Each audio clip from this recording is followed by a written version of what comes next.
What was your final GPA? Do you remember now? Yeah, I think I always knew at some level that I didn't have the patience for like a full-time research-oriented role. And now we have a small surprise segment. Oh dear So God. you should be joining soon. Yeah.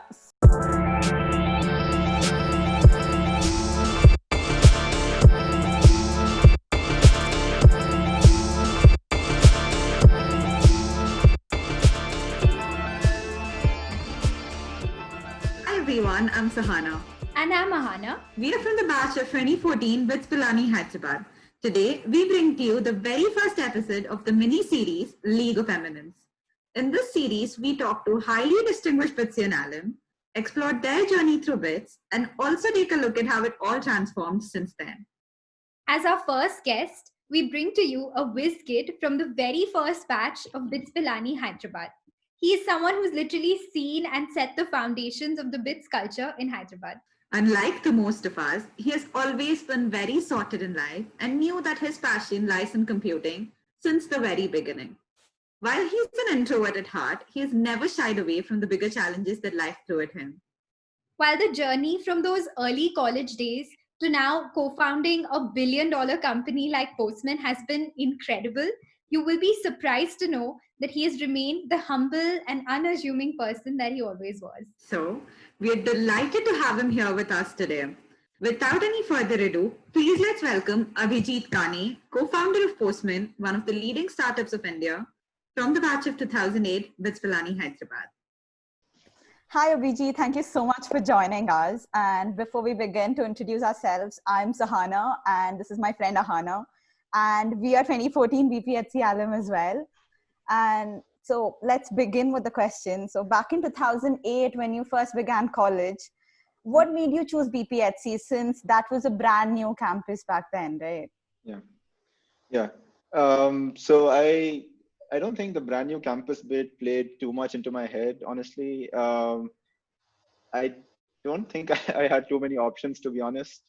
I think the BITS brand was something that I was happy about. A few of my dad's friends were from Pilani.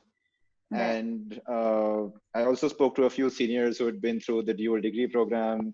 And I think all of that just convinced me overall that it would be something that would work out in the end. I'm not sure if you have seen like the pictures of the BITS Hyderabad campus in 2008, August, I think it was. So what happened was we came and we completed like the registration and room allotment. And then, the administration decided that the infrastructure wasn't ready enough. So we all went back to our homes for like 20 days. So that episode was a little unnerving, to be honest. But I think out of the 500 odd people that we had, not more than 8 or 9 looked for other options, and everyone else returned after 20 days. And I think apart from that, it just turned out to be a great decision overall. The first year was super fun. Everyone knew each other because there was very little else to do. So I think the bonding that we had in the first batch, it was something special. I think that's pretty much the way it played out. All right. So since you were the first batch of BPHC and you did not have any seniors or anyone, so the onus was on all of you guys to set a trend and, develop the BITSian culture in BPHC, right? So what was that experience like? Yes, I think everyone was fully on board onto this. I think this was something that multiple groups in the first batch discussed internally. And here we had like a lot of support from the administration as well. Like in first year, I think within the first month, we tried to set up various clubs, etc. And I think what you said, right, that being the first batch, everyone was really enthused about this idea of making sure that all activities and everything happens from the first year itself. So I think everyone was super engaged with all of that. And I think one thing that happens is that, as you move from school to a place like BITS, you just get exposed to a much wider set of ideas and perspectives. You meet students from all over India. In school, you're just limited to students from your city. So I think that expansion of perspective just helped everyone figure out, what they were interested in. and helped start, the music club, all of these other clubs that you have now. And I think the participation in the first year itself was great. And I think we were also attending events from Goa and Pilani in the first year itself. I think we went to 2 or 3 of those. So I think that also helped us figure out, what it is we want to do, what's the best way to grow these activities around the Hyderabad campus. Yeah. So first batch of BPHC and now the founder of one of India's leading startups. I think it's been an incredible journey. But now we want to know a little bit more about the initial projects. I believe you were tinkering with these projects since your time at BITS itself. Mm-hmm. And one of the first projects that you worked on was 𝐓𝐡𝐞. And this was, I think, a motion detector for corporate environments. That was followed by Chakravyuh, which was a quadrotor for emergency rescue in high-rise buildings. And then you also had a brief stint with MIT Media Labs. And then I think you also worked on gesture recognition under the guidance of C.R. Prasanna and did a couple more projects under 𝐓𝐡𝐞. He was also our OS teacher, so he's been there. I think he's still there today. Yeah. So I guess the overarching theme in all of these projects is virtual reality. So we really want to know, where did the passion for that come about? Got it. So you've certainly done your research. I think a lot of that is stuff that I don't remember too well. I don't think, when I started out, I don't think I had VR as one theme in mind. I think I was experimenting with this thing called OpenCV. This is this image processing framework. And it just seemed like a cool thing to work with. And I think, that theme sort of worked its way throughout a number of things that I tried.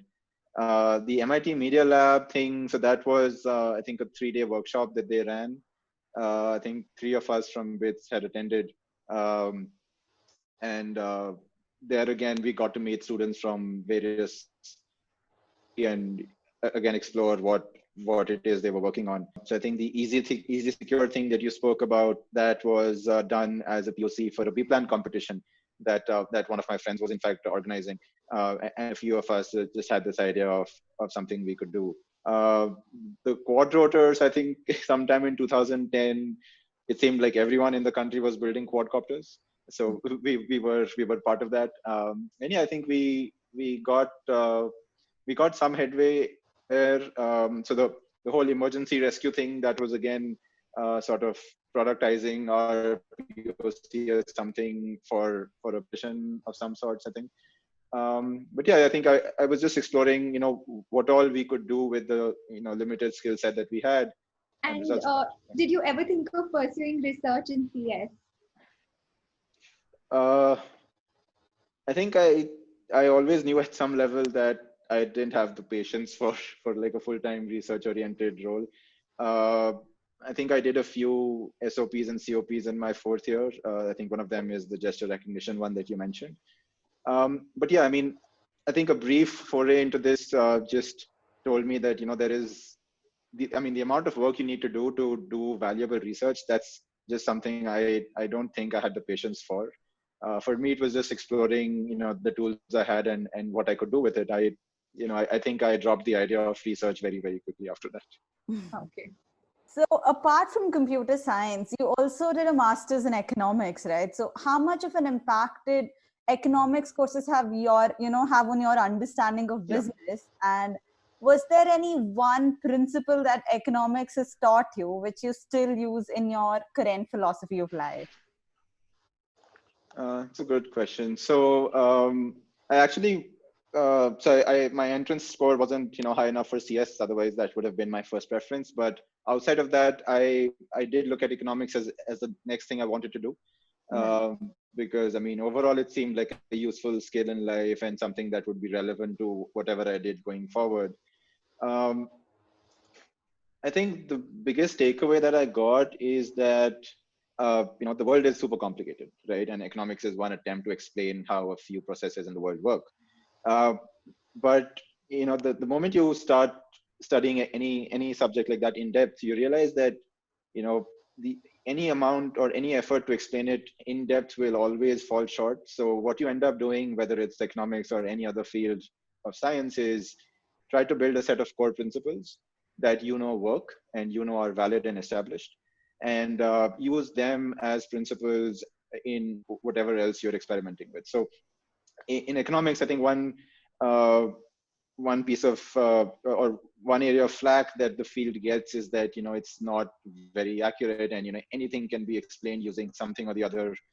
But what's important to realize is that it's a very difficult field, because unlike other science fields, it's difficult to experiment, right? So you have to make do with the sort of data that you're able to acquire from the field.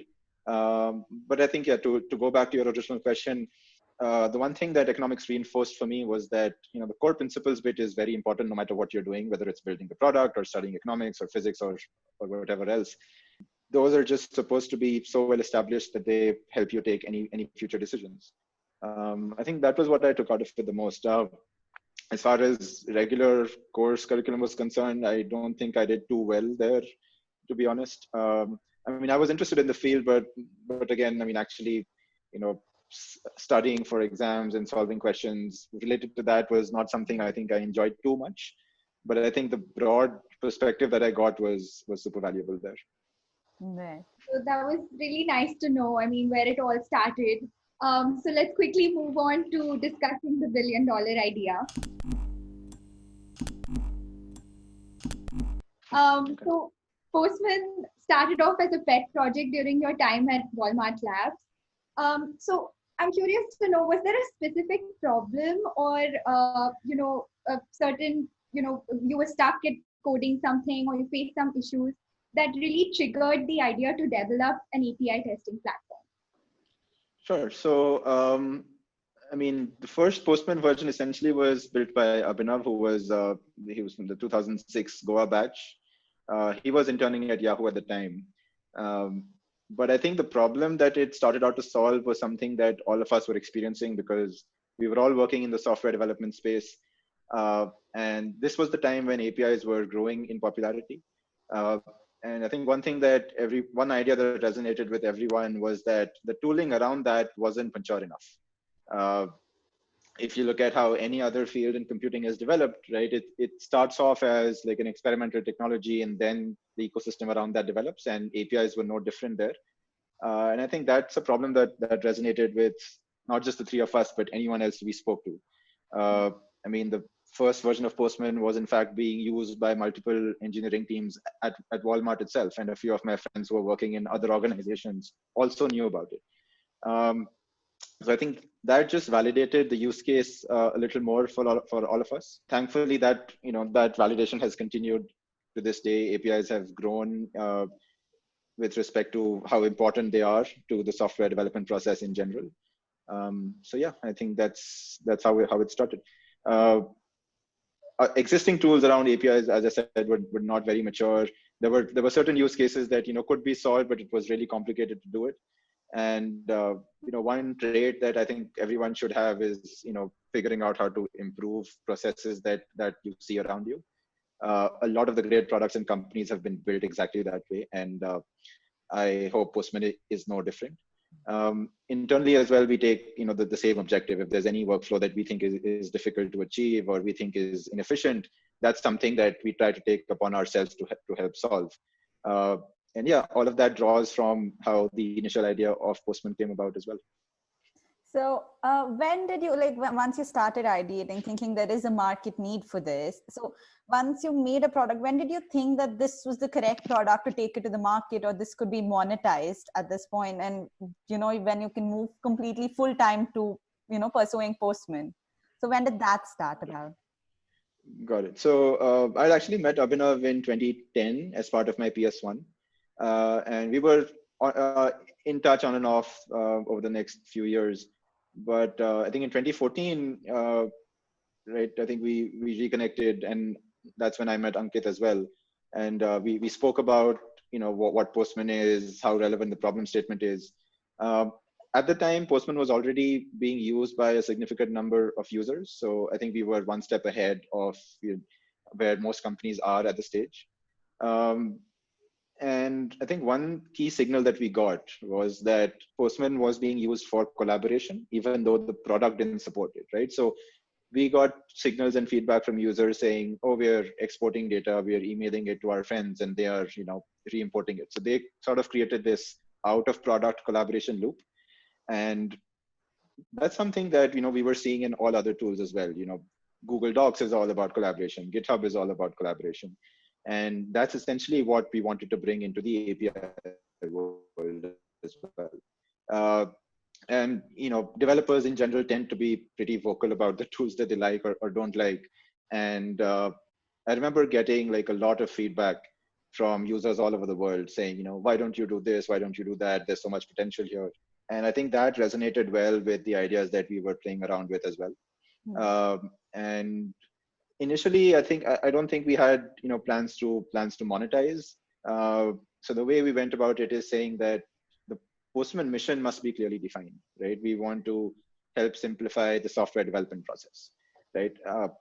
Monetization is one essential aspect that we started looking at like a year and a half after that. But the first objective we had was just to see what we can build into the product that simplifies workflows for as many users as possible.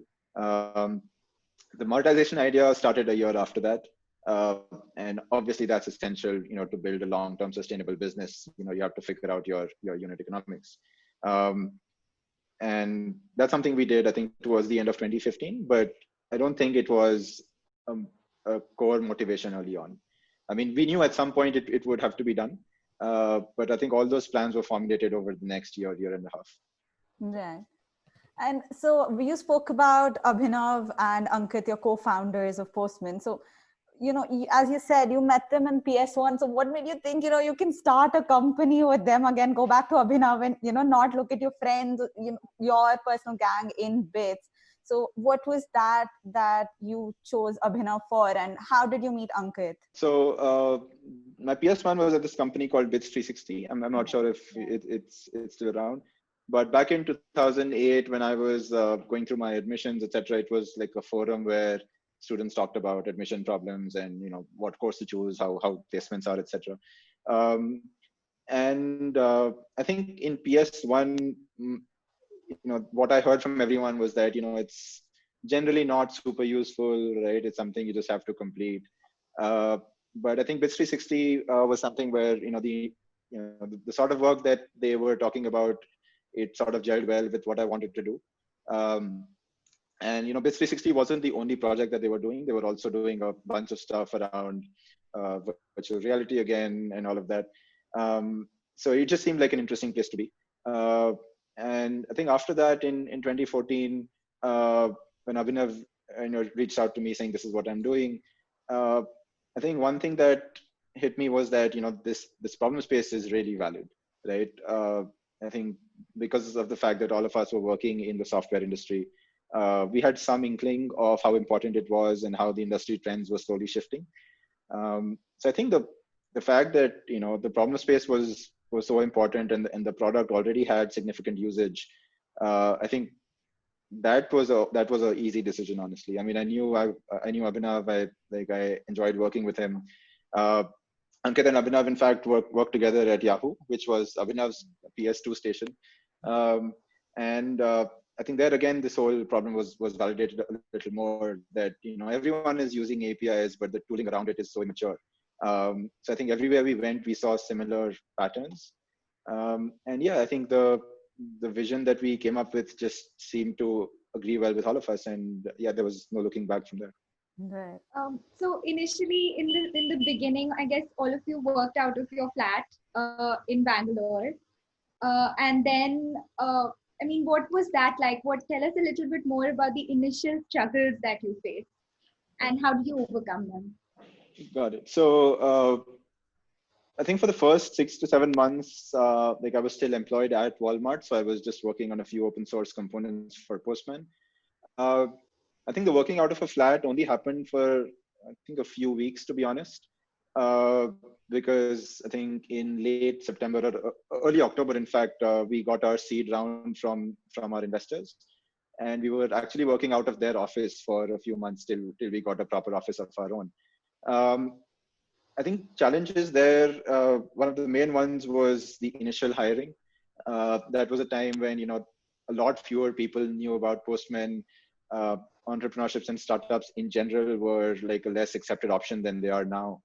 But I think that also served as a good filter, because I think the initial team that we got, through natural selection, all of them were folks that were super motivated and just believed in our mission and, gave their heart and soul to what we were doing over the next few years. So I think it also played an important part there. Initially the fact that the mission was so driven into all of us, that just enabled, a sort of energy which is difficult to obtain otherwise, where you're essentially looking like, with a team of 3 or 4 or 5, you're looking at the end-to-end problem space, right? You have to identify the problem. You have to identify, what sort of solutions you want to use to solve that. And I think the scariest part was that you don't know whether your decision is right? I mean, if you're working at Walmart or Yahoo, there's like a long chain of decision-making that has happened and you are doing one thing. But here it was very different, right? You are, you're on the front lines, and any decision that you take, it could have negative impacts on your entire user base. So I think thinking of the implications of whatever you're building in terms of the competition landscape, in terms of the industry landscape, all of that was like a skill set that I think all of us had to pick up really, really quickly. I think that sums up maybe the first 6 months to 1 year period. After that, we were at a point where the product was growing fairly well. In 2015, we picked up our Series A funding as well, and that enabled us to grow faster and establish a bigger presence. I think that the first year was super fun, and the dynamics of the team change over the years as the team grows and the product grows. And one thing that we had to do was sort of adapt the way we work over the years. The way you function in a 200-member company is very different from how you function as a 5 to 10-member company. So I think, that was the scary and exciting part. That's a very nice segue to what I was about to ask you next. So I think in one of your recent interviews, you said, and I quote, if you take the right decisions, a lot of work you do is almost infinitely scalable. And I think you were giving the example of WhatsApp, that, they also started off as, I think, only an 18-member team, and now they're handling like such a huge customer base. Yeah. So, how did the conviction in your team come about that, you felt like you could handle anything that, came your way post this? So I think conviction might be too strong a word to use. I mean, everyone was apprehensive around how it's going to scale. And I think that sort of apprehension is helpful to an extent. I mean, you don't want to be overconfident and say that, oh, we'll do it. Because we knew that we didn't have all the required skills to scale. And I think one of the reasons that this is true is that, especially in technology, the world is changing so fast that skills become outdated. I mean, some skills become out of date pretty fast, right? So we knew that, we have to upskill. We have to make sure that we get the right people on board. And this was something that, again, all technology companies have to do, right? So it wasn't a problem that was unique to Postman by any stretch of imagination. And, we knew that as the product grew, we could, always count on, the members that we already had, or be able to get the right people from outside to help us along. And I think that is rather one of the key challenges of scaling and growing a product, right? Because when you start, you're like someone with a few years of experience straight out of university. And you certainly don't have what it takes at that point, right? But as you grow the product, hopefully you grow along with it, right? And I think that's what it's all about. All right. I mean, that was a very inspirational and insightful journey from, where you started off in BITS and all through Postman. So now it's time to have a little fun on the show, and we're going to turn the pace up a little bit. So we're going to play a mini rapid fire round. So where we'll ask you some questions and you'll have to answer very rapidly, as the title suggests. Okay. So is there any one embarrassing moment in life, or like while you were coding, where you realized that error is so embarrassing and I ended up spending like so long, and the consequences of that were quite, not so okay? Was there any such moment? Oh yeah, that happens all the time. I think one funny moment would be, I think in the second year when we were building this online election system for the student body elections. And I think I screwed something up like 15 minutes prior to the actual, the actual beginning of the voting process.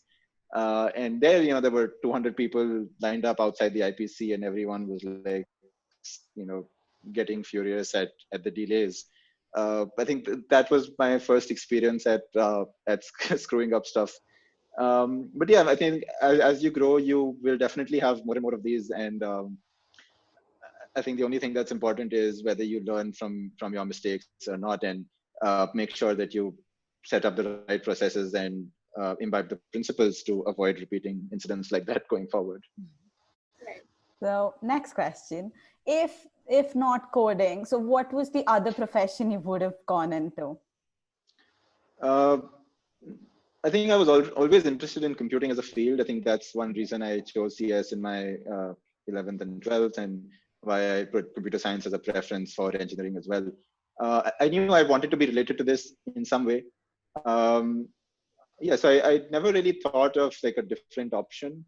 I mean, even from after the campus placements I was working at Walmart, I didn't really have like a plan there. I didn't have like a 5 or 10-year roadmap, and Postman just happened, and I was very fortunate to be there when it did. But yeah, I mean, I don't think I put a lot of thought into what alternates I had or what my career would look like 5 or 10 years down the line, to be honest. So if you had to describe Postman as a person, what personality traits would you associate with it? Oh boy, that's a tough one. I would have to say trustworthy, innovative, because I think one thing that we have to do as a product is take all our users with us, right? We don't want to think of it as us versus them, right? It is Postman's mission to do something, and founders, employees, investors, users, all of us are on the same team. So yeah, I think those would be the first 2 words that come to mind. And innovative, obviously, because what we've tried to do is establish like a new segment of product and solve a problem which was previously unsolved. So yeah. Random question, what was your final GPA? Do you remember now? Yeah, I'm not sure I want to answer that. I think the only thing I'd say is that I was happy with it, and my final year of 2 PS, 2 SEMs really helped me there. Yeah. Okay. Okay, fine. Moving on. So, one word description of your, of yourself when you were in, say, in school and in college and right now. So, 3 words, like starting from school, college, and now. In school, I'd say, I mean, looking back, I'd say clueless, right? I really had no idea what the world, how the world worked. In college, I would say creative, maybe not in the traditional sense, but at least I was, I think, trying to explore everything that I could. And I think after that, I would say motivated and fixated, because I think the first few years at Postman, I think we were just so obsessed with the mission that I think that's all that I was doing day in and day out. That was the end of the rapid fire. And now we have a small surprise segment. We like to call it. Hopefully it's still a surprise. So we thought through our research, we got to know that you had one of the first BPHC weddings as well, given that you were the first VP at a BPHC. Yeah. And we're really, really delighted to have Nikita Midha on our show as well today. Oh dear God.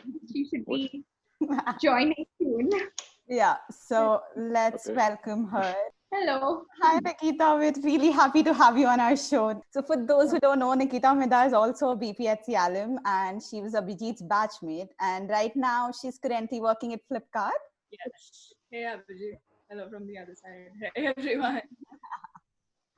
So it's really nice to have both of you on our show. So we have some fun questions for both of you regarding your experience at BITS throughout. So let's begin. What was your favorite memory of BITS together? Is that from me or who's supposed to answer that? I mean, both of you. I mean, it's one memory that both of you share from BITS that is, that is your favorite, like so far. I think, let me take a stab at it, right? So we were part of the same group through BITS, and we were also part of the same school when before BITS, right? So we were part of the larger circle together, but I don't think I can call out a single memory for me, which is favorite, right? BITS for me was a great ride overall, and I can think about a few memorable ones, like being part of the first batch. We had a lot of firsts, right? Like we the first Holi that we did together as a batch was a big icebreaker for every one of us, where we really uh, it, all our hooliganism as well as our friendship sort of came out.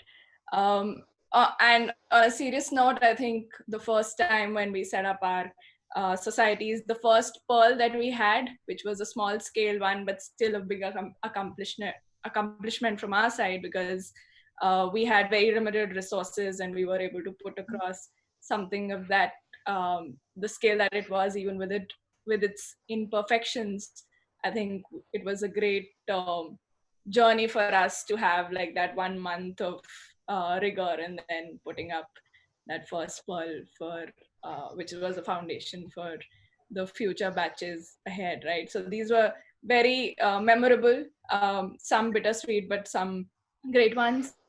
And as we went along, besides our first, the visits to Alankrita, the visits to Karkhana, for all the excuses that we had, ranging from celebrations to I want to study and be in a zone which is quiet enough outside of campus, but actually just wanting to just unwind all the time, was, I think it was just a 4-year time at a resort with learning. Yeah.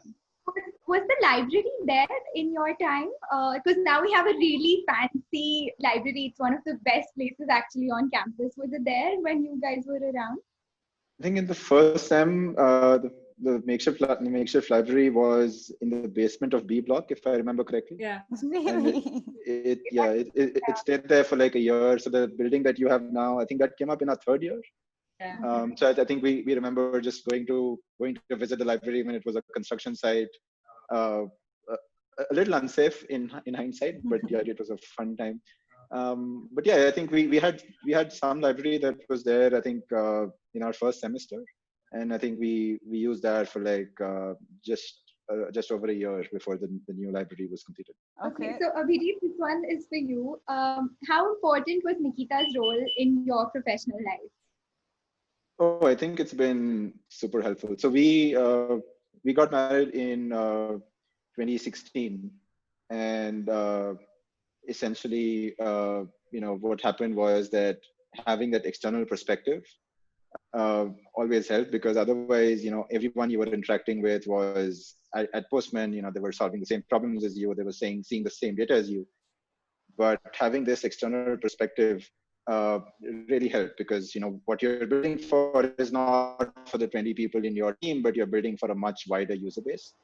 And that external perspective, really helped all throughout, and that continues to this day. Yeah.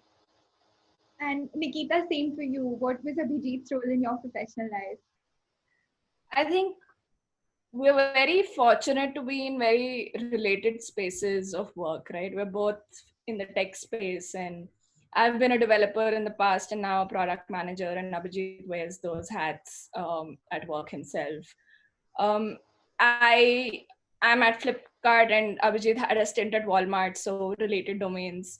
I was at Microsoft in B2B SaaS, which as a product manager, while Abhijit was scaling up a B2B SaaS product himself. Right? So a lot of related, it led to 2 things, right? Number one is that we understand each other's spaces quite well.